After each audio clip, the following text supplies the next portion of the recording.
Caballeros en el Tiempo. Y hablando de este, quiero destacar que no es fácil escribir tanto en tan poco espacio, máxime cuando las historias se desenvuelven en el tiempo y se refieren a tantas personas y situaciones que tal vez por manidas, reinterpretadas y ampliamente manoseadas den pie a confusiones y a blandir verdades mentirosas o mentiras verdaderas. Si bien Guillermo nos ha dado cumplida cuenta en su presentación de distintos aspectos de la novela, sí quiero comentar que esta novela permite al menos 3 niveles de lectura, dependiendo del conocimiento e identificación con los guiños que hace el autor en su relato. Una de las cosas que nos ha llamado mucho la atención es que, curiosamente, esta novela la puede leer cualquiera. Siempre nos dicen, no, es que la literatura cubana solo la pueden leer los cubanos. No, eso no es verdad, en primer lugar. Y en segundo lugar, que Armando ha conseguido que su novela la puedan leer distintas personas aunque no sepan nada de Cuba. En una primera aproximación, el lector, a través del abigarrado estilo de Armando, porque Armando es una persona que escribe de una forma muy peculiar. Ya Guillermo ha comentado sobre el tema, pero es verdad, él escribe de una forma muy peculiar. Este lector podrá entretenerse con una singular novela cuyos puntos de giro muy imaginativos hacen que el lector esté viajando en el tiempo entre fundamentalmente la Guerra Civil Española y la Revolución Cubana, entre el desembarco de Valle de Cochino y el frente de Teruel, continuamente, perdón, el frente de Madrid. Me he equivocado. El sitio de Madrid, ¿no? Y entonces plantea una serie de circunstancias en las que dice, ¿cómo puedo yo acabar con la guerra?, ¿no? Entonces es muy ocurrente, no voy a desvelar nada, pero sus dos protagonistas nos van develando una historia con claras referencias tanto a los momentos de ambas efemérides en sí, como a otros anteriores y posteriores, como por ejemplo, y voy a hablar de esta, hay muchos más, ¿no? La defensa de Guanabacoa cuando la invasión inglesa a Cuba, y en el que saca a relucir al célebre Pepe Antonio, alcalde de dicha localidad, José Antonio Gómez Bullones se llamaba, que fue uno de los pocos españoles cubanos que le hicieron frente a los ingleses y fue, cuenta la historia, la primera carga a machete que se hizo en Cuba contra un invasor. Sin embargo, el gobernador de la isla lo reprimió, lo mandó hacia Jesús del Monte, a donde habían escapado algunos otros defensores de la ciudad, y allí murió de un ataque al corazón, supuestamente por el berrinche que le dio el que lo hubieran relevado. Bien, ello hace que también un lector más avesado vaya descubriendo esos guiños precisos que realiza el autor y vaya obteniendo la novela una visión más global en la que se incluyen otras contiendas y otras manifestaciones. Y por último, un escogido grupo de lectores ilustrados, digamos, gente que no tanto ilustrados como que sí conocen la historia de Cuba, sí conocen distintas cosas que han ocurrido, incluso cuestiones de la Guerra Civil Española, que llegarán a vislumbrar el mensaje último de Armando en su verdadero contexto, y que, bajo mi punto de vista, no es otro, y no desvelo nada nuevo, que el triunfo siempre es una cuestión moral. Bien,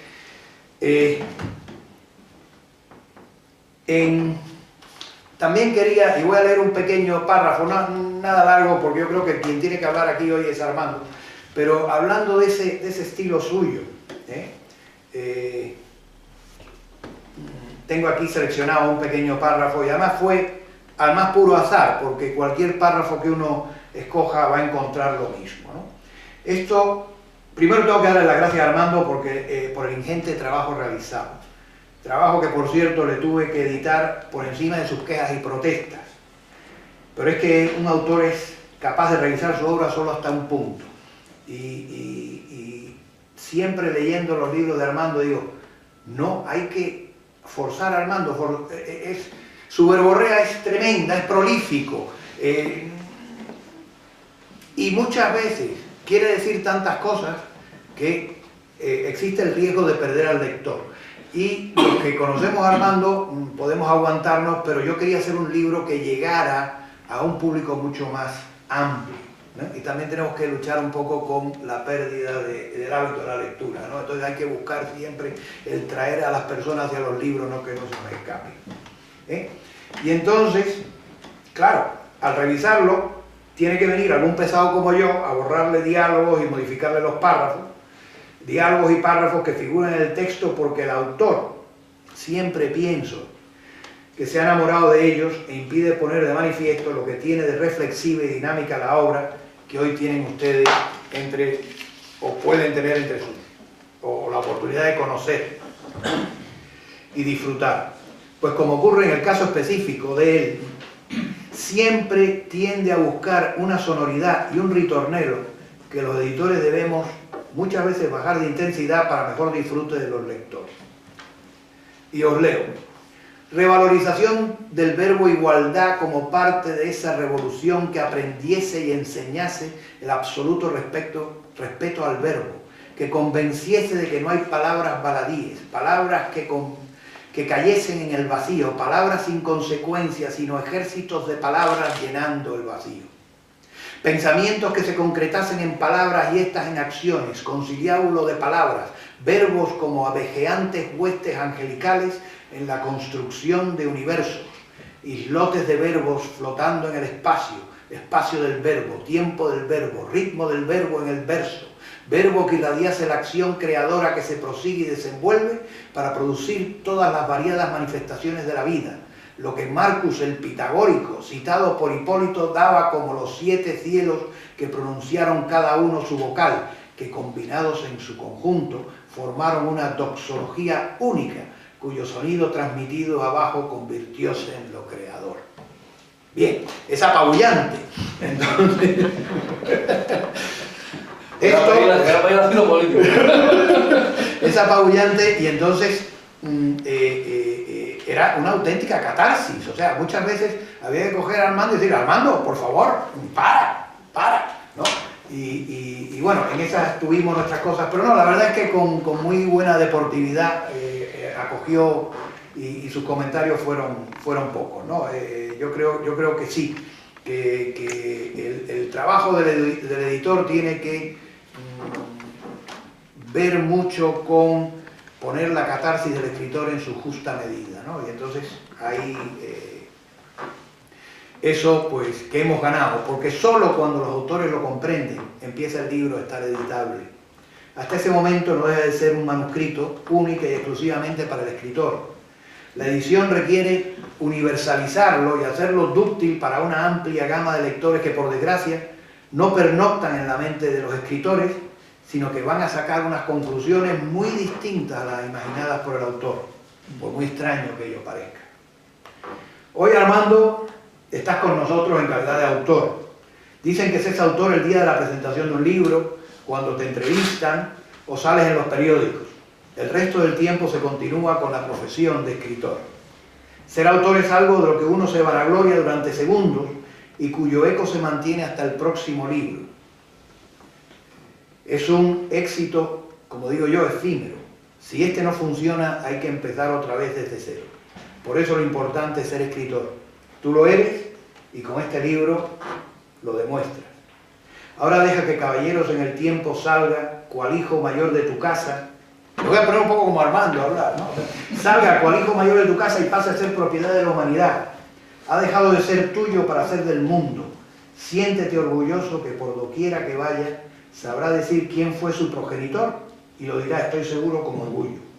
Para ti el agradecimiento de la editorial y como cubanos al fin y al cabo te felicito por tu trabajo, pues en las 2 semanas y pico de distribución del mismo estamos teniendo unas ventas muy satisfactorias, cosa que también es algo muy importante. Así que, Armando, te dejo con tu libro, defiéndelo y muchas gracias por estar aquí con nosotros. No, gracias a ti.